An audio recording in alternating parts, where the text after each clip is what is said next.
સુરત કિરણ હોસ્પિટલે next generation radiation oncology technology સાથે ગુજરાતમાં અદ્યતન કેન્સર સંભાળને વધુ સુદૃઢ કરી.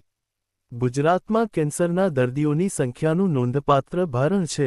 મોના કેન્સરની બીમારી રાજ્યમાં સૌથી મોટા જાહેરલક્ષી આરોગ્ય પડકારોમાંથી એક તરીકે ઉભરી આવી છે. કેન્સરના વધી રહેલા કેસોની સાથે નિદાનમાં વિલંબ પણ એક મોટો ચિંતાનો વિષય છે, જેના પરિણામે ઘણીવાર રોગ એડવાન્સ્ડ આગળના તબક્કામાં પહોંચી જાય છે અને સારવારના પરિણામો નબળા પડે છે. જાગૃતિ, સ્ક્રીનિંગ, તપાસની સુલભતા અને સમયસર સારવારમાં સુધારો કરવો એ જીવન ટકાવી રાખવાના દર અને જીવનની ગુણવત્તા માટેના મહત્વપૂર્ણ પાસા છે. સુરતની કિરણ હોસ્પિટલ કેન્સરની સારવાર સેવાઓને સતત વધુ સુદૃઢ બનાવી રહી છે. એથોસ, હેલ્સિયોન અને ટ્રુબીમ સહિત સિમેન્સ હેલ્થાઇનર્સના કેન્સર સારવાર વ્યવસાય વેરિયન્ટના અદ્યતન ડાયગ્નોસ્ટિક્સ, બહુશાખાકીય સારવાર અભિગમો અને નેક્સ્ટ જનરેશનના રેડિયેશન ઓન્કોલોજી ટેકનોલોજીનો ઉપયોગ કરે છે. બાઇટ, ડો. હર્ષદ જોશી, કિરણ હોસ્પિટલ. બાઇટ, ડો. શમસુદ્દીન વિરાણી, કિરણ હોસ્પિટલ. હું ડૉક્ટર શમસુદ્દીન વિરાણી, કેન્સર સર્જન છું કિરણ હોસ્પિટલમાં. છેલ્લા ઘણા સમયથી આપણે જોયું છે કે કેન્સરનું પ્રમાણ આપણા સમાજમાં ધીમે ધીમે વધી રહ્યું છે. પ્રોબ્લેમ એ છે કે આપણે ત્યાં કેન્સરનું નિદાન બહુ જ ત્રીજા અથવા ચોથા તબક્કામાં સૌથી વધારે થાય છે. એ સિવાય પણ જે કેન્સરની સારવાર છે, કીમોથેરાપી છે, સર્જરી છે, રેડિયેશન છે, એ સારવારની સાઇડ ઇફેક્ટ અથવા તો કેન્સરની સર્જરીના નામે ડર લાગવામાં આવે છે અને એની ટ્રીટમેન્ટને અવોઇડ કરવામાં આવે છે અથવા તો ડિલે કરવામાં આવે છે. તો અહીંયા હું એ સંદેશ આપવા માંગીશ કે હવેના અત્યાધુનિક જમાનામાં કેન્સરની ટ્રીટમેન્ટ એટલી સરળ અને એડવાન્સ બની ગઈ છે.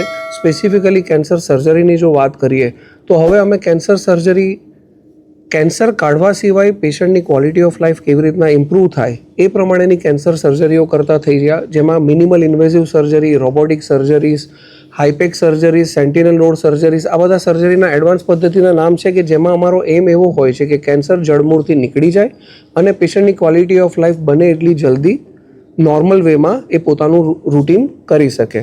એ સિવાય પણ કીમોથેરાપી છે કે ટાર્ગેટેડ થેરાપી છે કે રેડિયેશન થેરાપી છે, હવેની જે ટ્રીટમેન્ટ થતી હોય છે એટલી પ્રિસિઝન થતી હોય છે કે દરેક દર્દીને એની બાયોપ્સીના આધારે, એના પેટ સ્કેનને જોઈને એના સ્ટેજના આધારે દરેક દર્દીની પોતાની ટ્રીટમેન્ટ નક્કી કરવામાં આવે છે.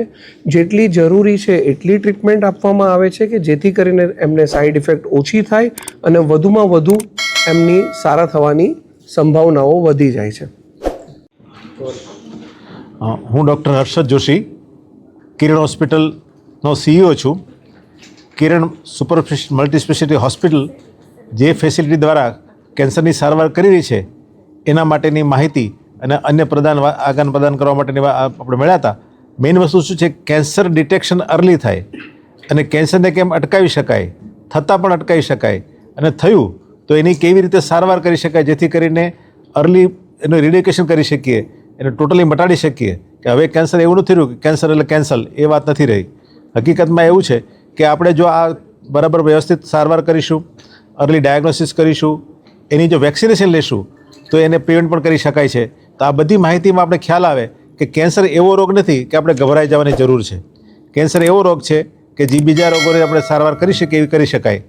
ડાયાબિટીસ છે, હાર્ટ એટેક છે કે બીજા કોઈ પ્રોબ્લેમો છે, એ જેમ સારવાર થઈ શકે એવી રીતે કેન્સરની સારવાર થઈ શકે. ને એના ડિફરન્ટ સેક્શન્સ કે માનો મેડિકલી કઈ રીતે સારવાર થઈ શકે, રેડિયેશન દ્વારા કઈ રીતે સારવાર થઈ શકે અને જરૂર પડે તો કેમ સર્જરીથી એને મટાડી શકાય, એની ડિટેલ માહિતી આપણે ખ્યાલ આવે કે જેથી કરીને દર્દીને વ્યવસ્થિત રીતે સંદેશો મળે અને એ કરી શકાય. ખાસ કરીને નાના દર્દીઓ, નાની ઉંમરના દર્દીઓ કે એ જે ન બને એના માટેના અવેરનેસ, સ્કૂલમાં પણ એના પ્રોગ્રામ, મીડિયા દ્વારા બધા દરેક જગ્યાએ માહિતી આપીએ તો જેથી કરીને એ જે કુટેવો હોય કે જેથી કરીને કેન્સર થવાની શક્યતા વધી જતી હોય એ આપણે અટકાવી શકીએ અને ભવિષ્યમાં આપણે એવો ફાલ આવે કે જેથી કરીને કેન્સરના દર્દીઓ ખાસા ઓછા થઈ જાય તો કોઈ પણ એવી મોટી હોસ્પિટલની જરૂર પણ ન પડે. જો કેન્સર જ પહેલેથી આપણે મટાડી શકીએ, જે ગમે કારણે કરે એને અવેરનેસ ક્રિએટ કરીએ, વેક્સિનેશન આપીએ અથવા તો પછી એની થયું હોય તો અર્લી સારવાર કરીએ, અર્લી ડિટેક્શન કરીએ. આપણે હમણાં વાત થઈ કે હકીકતમાં કેન્સર છે એ ત્રીજા ચોથા સ્ટેજમાં જો ડાયગ્નોસિસ થાય એને બદલે પહેલાં કે બીજા સ્ટેજમાં જો આપણે ડાયગ્નોસ કરી દીધું હોય તો આપણે ટોટલી એને કાઢી શકીએ અને પેશન્ટ છે એ પ્રોપરલી સંપૂર્ણ સારવાર મળવાથી એકદમ નોર્મલ થઈ શકે જેથી કરીને ભવિષ્યમાં પણ કોઈ તકલીફ ન થાય. તો વિશેષમાં એવી રીતે હતી કે આવી વસ્તુ આપણે ધ્યાન રાખીશું તો આપણે કંઈ પણ જગ્યાએ જશું તો આ કેન્સરની અવેરનેસ ક્રિએટ કરી અને કેન્સરને જેમ બને વધારે આપણે ઓછા કરી શકશું. કેન્સરમાં કેવું છે કે બે પ્રકારનું હોય, મને અર્લી જેનેટિકલી ડિસાઇડેડ હોય. એ તો નાનો ઉંમરો તો પણ થાય. ઘણા જોયું કે આંખ બહાર આવી ગઈ મોટી જબર, બ્રેઇનમાં મોટું ટ્યુમર થયું હોય, કિડનીમાં ટેરેટોમલ ટ્યુમર થયું હોય, ટેસ્ટિસમાં ટેરેટોમલ થયું, આ બધા નાની ઉંમરમાં થાય.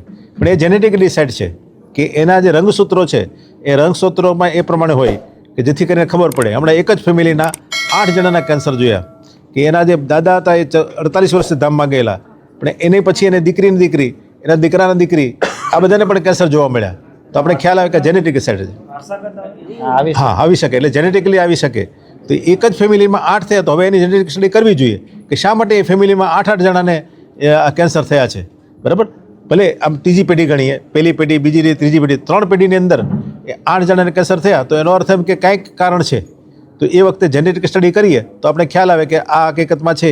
એ આપણે અત્યારથી ડાયગ્નોસ કરીએ કે ભાઈ આ શક્યતાઓ ખરી છે, તો વારંવાર તપાસ કરવી. જેથી કે હમણાં વાત કરીએ કે પેપ સ્કેન કરીએ, અથવા તો એની વેક્સિન લઈએ, અથવા તો એના સીટી સ્કેન કરીએ, કોલોનોસ્કોપી કરીએ, જેથી આંતરડાના કેન્સરની પણ ખબર પડે. તો એ છાતીના સીટી સ્કેન કરીએ તો એમાં છાતીના કેન્સરની ખબર પડે.